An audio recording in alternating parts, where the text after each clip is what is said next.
여러분은 신을 어디서 찾으십니까? 교회의 제단 위에서입니까? 성경의 문자 속에서입니까? 아니면 기도의 간절함 속에서입니까? 대부분의 사람들은 신을 저 하늘 어딘가에 계신 분으로 생각합니다. 우리의 기도를 듣고 우리의 행동을 심판하며 때로는 기적으로 우리를 구원하는 존재 말입니다. 그런데 17세기 네덜란드에 한 사람이 있었습니다.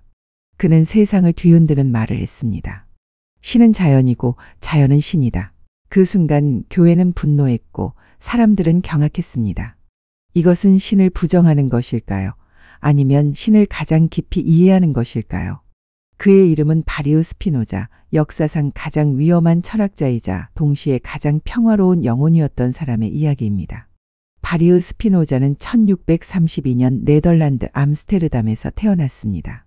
그의 가족은 포르투갈에서 온 유대인 이민자였습니다. 당시 포르투갈에서는 종교 재판이 한창이었고 유대인들은 기독교로 개종하지 않으면 박해를 받았습니다. 스피노자의 조상들은 목숨을 걸고 네덜란드로 도망쳤고 그곳에서 상대적으로 자유로운 삶을 살 수 있었습니다. 네덜란드는 당시 유럽에서 가장 관용적인 나라였고 다양한 종교와 사상이 공존하는 곳이었습니다. 어린 스피노자는 유대인 공동체의 학교에서 히브리어와 탈무드를 배우며 자랐습니다. 그는 매우 총명한 학생이었고 랍비가 되기를 기대받았습니다. 그러나 그의 마음속에는 의문이 자라나고 있었습니다. 성경에 쓰인 말들이 정말 문자 그대로 진실일까? 신은 정말 인간처럼 분노하고 질투하고 벌을 내리는 존재일까? 스피노자는 16살에 아버지의 사업을 돕기 시작했습니다. 그러나 그의 진짜 관심은 철학에 있었습니다. 그는 라틴어를 배웠고 데카르트와 다른 근대 철학자들의 책을 읽기 시작했습니다. 그는 자연과학에도 관심이 많았고 렌즈를 연마하는 기술을 배웠습니다. 이 렌즈 연마 작업은 나중에 그의 생계 수단이 되었습니다.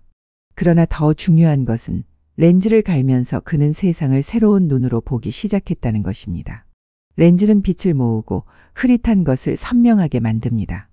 스피노자는 철학도 마찬가지라고 생각했습니다. 철학은 우리의 흐릿한 생각을 선명하게 만들고 진리의 빛을 모으는 도구라고 믿었습니다. 24살이 되던 해 스피노자의 사상은 이미 유대인 공동체에서 위험한 것으로 간주되고 있었습니다.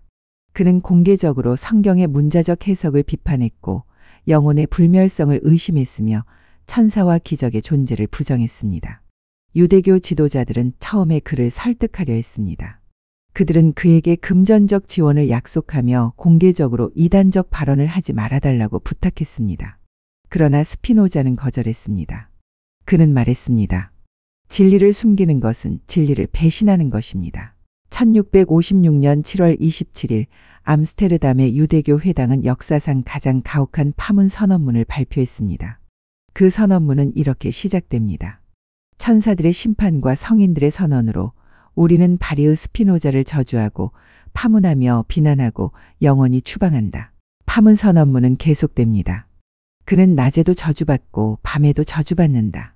그는 누울 때도 저주받고 일어날 때도 저주받는다. 그는 나갈 때도 저주받고 들어올 때도 저주받는다.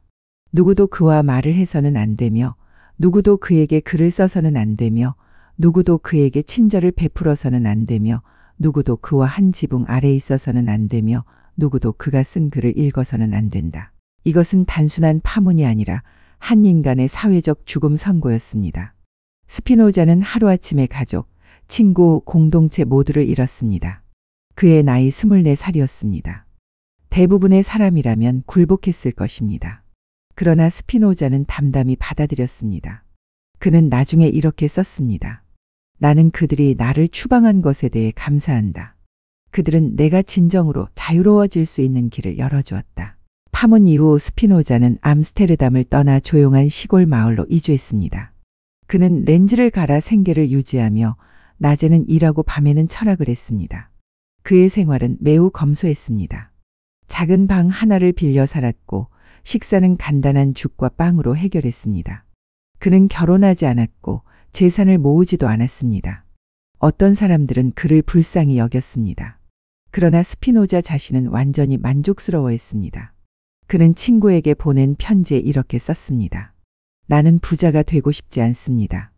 부는 사람을 자유롭게 하지 않고 오히려 속박합니다. 나는 내가 필요한 것만 있으면 충분합니다. 그리고 나는 내가 원하는 것을 생각할 자유를 가졌습니다. 이것이야말로 진정한 부입니다. 스피노자는 조용히 글을 쓰기 시작했습니다. 그의 첫 번째 주요 저작은 신학정치론이었습니다. 이 책에서 그는 성경을 역사적, 비판적으로 분석했습니다. 그는 모세가 오경을 쓰지 않았다고 주장했고 성경의 많은 부분이 후대에 편집된 것이라고 말했습니다. 그는 또한 기적이란 자연 법칙을 거스르는 것이 아니라 단지 우리가 그 원인을 이해하지 못하는 자연 현상일 뿐이라고 설명했습니다. 이것은 당시로서는 엄청난 충격이었습니다. 성경은 신의 말씀이며 한 글자도 틀림이 없다는 것이 모든 사람의 믿음이었기 때문입니다. 그러나 스피노자는 말했습니다. 성경은 신의 말씀이 아니라 인간이 신을 이해하려는 시도의 기록입니다. 그리고 그 시도는 완벽하지 않습니다. 더 나아가 스피노자는 종교와 국가의 분리를 주장했습니다. 그는 종교가 개인의 내면적 신앙의 문제이며 국가가 종교를 강제해서는 안 된다고 말했습니다. 그는 표현의 자유, 사상의 자유를 옹호했습니다. 국가의 목적은 사람들을 두려움 속에 묶어두는 것이 아니라 자유롭게 만드는 것입니다. 사람들이 자유롭게 생각하고 말할 수 있을 때 그들은 가장 생산적이고 평화로워집니다. 이것은 17세기에는 혁명적인 생각이었습니다. 신학정치론은 익명으로 출판되었지만 곧 저자가 스피노자라는 것이 알려졌습니다. 이 책은 즉시 금서 목록에 올랐고 네덜란드 전역에서 판매가 금지되었습니다. 기독교 목사들은 설교 시간에 스피노자를 악마라고 비난했고 사람들은 그의 이름을 무신론의 상징으로 여겼습니다. 그러나 스피노자는 무신론자가 아니었습니다. 오히려 그는 신에 대해 끊임없이 생각한 사람이었습니다. 단지 그가 생각하는 신이 전통적인 신과 달랐을 뿐입니다. 스피노자의 가장 위대한 저작은 에티카, 즉 윤리학입니다. 이 책에서 그는 자신의 철학 체계를 완성했습니다. 그리고 그 체계의 중심에는 신이 있었습니다. 스피노자는 이렇게 시작합니다. 신, 즉 자연. 이 짧은 문장이 모든 것을 말해줍니다. 스피노자에게 신은 초자연적 존재가 아니었습니다. 신은 자연 그 자체였습니다. 신은 우주의 모든 것이며 우주의 모든 것은 신입니다. 이것을 범실론이라고 부르기도 하지만 스피노자는 자신의 철학이 단순한 범실론이 아니라고 생각했습니다. 그는 신을 우주와 동일시했지만 동시에 신을 무한한 실체, 영원한 존재, 완전한 존재로 이해했습니다. 스피노자의 신은 인격을 가지고 있지 않습니다. 신은 분노하지도 기뻐하지도 슬퍼하지도 않습니다. 신은 기도에 응답하지 않고 기적을 행하지도 않습니다. 그렇다면 이것이 어떻게 신일 수 있을까요? 스피노자는 설명합니다. 신은 완전한 존재입니다. 완전한 존재는 아무것도 부족한 것이 없습니다. 따라서 신은 욕망을 가질 수 없습니다. 욕망은 부족함에서 생기기 때문입니다. 신은 또한 감정을 가질 수 없습니다. 감정은 외부의 것에 의해 영향을 받는 것인데 신은 모든 것을 포함하고 있으므로 신에게는 외부가 없습니다. 이것은 매우 추상적으로 들리지만 스피노자에게는 매우 중요한 의미가 있었습니다. 그것은 신이 무작위로 행동하지 않는다는 것, 신이 특정 사람을 편애하지 않는다는 것, 모든 것이 완벽한 질서와 법칙에 따라 일어난다는 것을 의미했습니다. 스피노자는 말했습니다. 자연은 결코 인간에게 적대적이지 않습니다. 다만 인간이 자연을 오해할 뿐입니다. 사람들은 홍수와 지진, 질병과 죽음을 신의 벌이라고 생각합니다. 그러나 스피노자는 말합니다. 이것들은 벌이 아닙니다. 이것들은 자연의 법칙이 작동하는 것일 뿐입니다. 자연은 선하지도 악하지도 않습니다. 자연은 그저 존재할 뿐입니다. 그리고 모든 것은 필연적으로 일어납니다. 이것이 스피노자 철학의 결정론입니다. 모든 것은 원인과 결과의 사슬로 연결되어 있고 아무것도 우연히 일어나지 않습니다. 처음에 이것은 우울하게 들릴 수 있습니다. 만약 모든 것이 정해져 있다면 우리에게 자유의지가 있다는 것이 무슨 의미일까요? 그러나 스피노자는 여기서 놀라운 반전을 제시합니다. 그는 말합니다. 자유는 필연성을 이해하는 것입니다. 우리가 왜 일이 그렇게 일어나는지 이해할 때 우리는 그것에 저항하지 않게 됩니다. 우리는 그것을 받아들이고 그 속에서 평화를 찾습니다. 예를 들어 봅시다. 날씨가 춥습니다. 우리는 왜 이렇게 추운가? 신이 나를 괴롭히는구나 라고 생각할 수 있습니다. 그러면 우리는 분노하고 불행해집니다.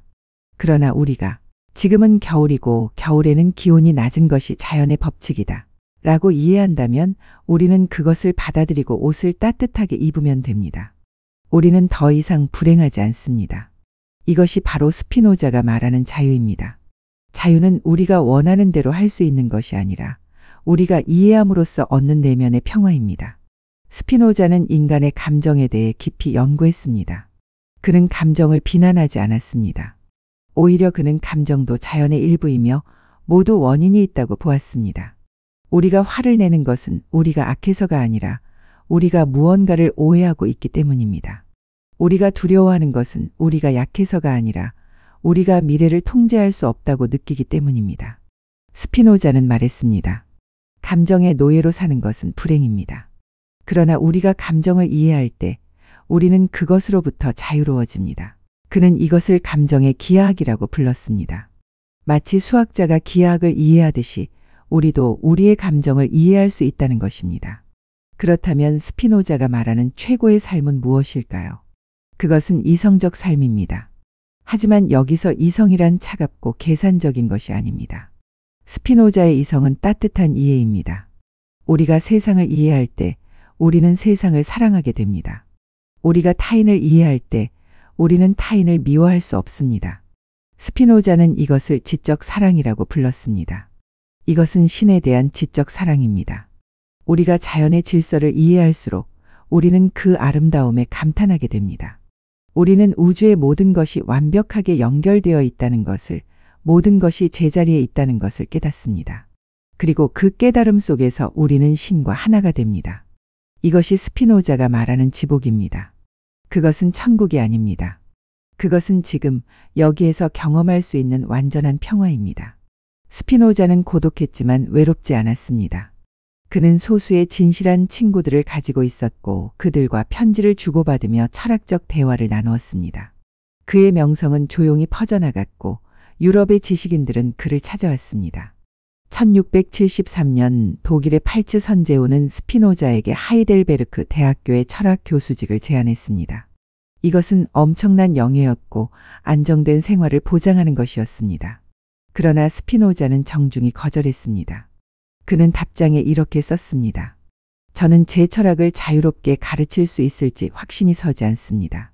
만약 제가 국가의 종교를 비판한다면 저는 공적 질서를 어지럽히는 자로 여겨질 것입니다.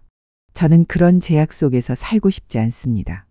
저는 지금의 자유로운 삶이 더 좋습니다. 스피노자는 평생 건강이 좋지 않았습니다. 렌즈를 갈 때 나오는 유리 가루를 흡입하여 폐 질환을 앓고 있었고 결핵도 있었습니다. 1677년 2월 21일 스피노자는 헤이그의 작은 하숙집에서 세상을 떠났습니다. 그의 나이 44살이었습니다. 그의 임종을 지킨 것은 그가 묵고 있던 집의 주인과 의사였습니다. 그는 조용히 평화롭게 숨을 거두었습니다. 그의 유산은 거의 없었습니다. 몇 권의 책, 렌즈 연마도구 그리고 미완성 원고들이 전부였습니다. 그러나 그가 남긴 사상은 인류에게 엄청난 유산이 되었습니다. 그의 친구들은 그가 죽은 후 에티카를 출판했습니다. 이 책은 즉시 금지되었지만 비밀리에 유럽 전역으로 퍼져나갔습니다. 스피노자의 철학은 후대에 엄청난 영향을 미쳤습니다. 계몽주의 사상가들은 그의 자유 사상에서 영감을 받았고 독일 관념론 철학자들은 그의 신 개념을 발전시켰습니다. 아인슈타인은 자신이 믿는 신이 있다면 그것은 스피노자의 신이라고 말했습니다. 현대의 많은 사상가들은 스피노자를 근대 철학의 진정한 선구자로 평가합니다. 그러나 무엇보다 중요한 것은 스피노자가 우리에게 삶을 사는 방법을 가르쳐 주었다는 것입니다. 그의 철학은 추상적인 이론이 아니라 구체적인 삶의 지혜였습니다. 오늘날 우리는 여전히 불안 속에 살고 있습니다. 우리는 미래를 걱정하고 과거를 후회하며 타인과 비교하며 괴로워합니다. 우리는 더 많은 것을 원하고 더 높은 곳에 오르고 싶어하며 끊임없이 무언가에 쫓기듯 살아갑니다. 그러나 스피노자는 우리에게 속삭입니다. 멈추십시오. 그리고 이해하려 노력하십시오. 왜 당신은 불안한가요? 왜 당신은 분노하나요? 왜 당신은 불행한가요? 이것들을 이해하십시오. 그 감정들의 원인을 보십시오. 그리고 깨닫게 될 것입니다. 그것들은 모두 오해에서 비롯된 것임을 스피노자는 말합니다. 진리를 이해하는 것, 그것이 곧 사랑으로 이끕니다. 우리가 세상을 이해할 때 우리는 세상을 원망하지 않게 됩니다. 우리가 타인을 이해할 때 우리는 타인을 미워하지 않게 됩니다. 우리가 자신을 이해할 때 우리는 자신을 용서할 수 있습니다. 그리고 그 이해 속에서 우리는 평화를 찾습니다. 이것이 바로 스피노자가 말하는 자유입니다. 외부의 제약에서 벗어나는 자유가 아니라 내면의 이해를 통해 얻는 고요한 자유입니다. 스피노자는 우리에게 신을 하늘에서 찾지 말라고 말합니다. 신은 멀리 있지 않습니다. 신은 바로 여기, 지금, 이 순간에 있습니다. 아침에 떠오르는 해 속에, 바람에 흔들리는 나무 속에, 빗소리 속에, 그리고 당신의 숨결 속에 있습니다. 모든 것이 신의 표현입니다. 모든 것이 이미 완벽합니다. 우리가 그것을 보지 못하는 것은 우리의 눈이 가려져 있기 때문입니다. 스피노자는 우리에게 그 눈을 뜨라고 말합니다. 이성의 눈으로, 이해의 눈으로 세상을 보라고 말합니다. 그의 삶은 우리에게 묻습니다. 당신은 무엇을 두려워합니까? 당신은 무엇을 욕망합니까? 그리고 그것들이 진정 당신을 행복하게 만듭니까? 스피노자는 답합니다. 진정한 행복은 외부의 조건에 있지 않습니다. 오직 이성의 평정함에 있습니다. 우리가 세상을 있는 그대로 받아들일 때, 우리가 모든 것의 필연성을 이해할 때, 우리는 더 이상 저항하지 않게 됩니다. 우리는 흐름과 함께 갑니다. 그리고 그 흐름 속에서 우리는 신과 하나가 됩니다. 오늘 밤 창밖을 바라보십시오. 밤하늘의 별들을 보십시오. 그 별들은 수십억 년 전부터 그 자리에서 빛나고 있습니다. 그들은 완벽한 질서 속에서 움직입니다. 그리고 당신도 그 질서의 일부입니다. 당신의 존재도 당신의 삶도 모두 우주의 완벽한 설계 속에 있습니다. 스피노자는 속삭입니다. 당신은 혼자가 아닙니다. 당신은 신 안에 있고 신은 당신 안에 있습니다. 이것을 이해할 때 당신은 두려움에서 벗어납니다. 그리고 사랑 속에서 살게 됩니다. 스피노자의 철학은 기도의 다른 이름이었습니다. 세상을 이해하는 것이 곧 신을 사랑하는 것이었고 신을 사랑하는 것이 곧 평화를 찾는 길이었습니다. 그는 우리에게 말합니다. 신은 당신이 생각하는 것보다 가깝습니다. 신은 당신의 다음 숨결만큼 가깝습니다. 숨을 쉬십시오. 그리고 느끼십시오. 그것이 바로 신의 생명입니다. 다음 시간에도 인간의 내면을 비추는 또 한편의 지혜로 찾아뵙겠습니다. 구독과 좋아요는 이 철학의 여정을 이어가는 큰 힘이 됩니다. 오늘도 시청해 주셔서 감사합니다. 평화로운 밤 되시기 바랍니다.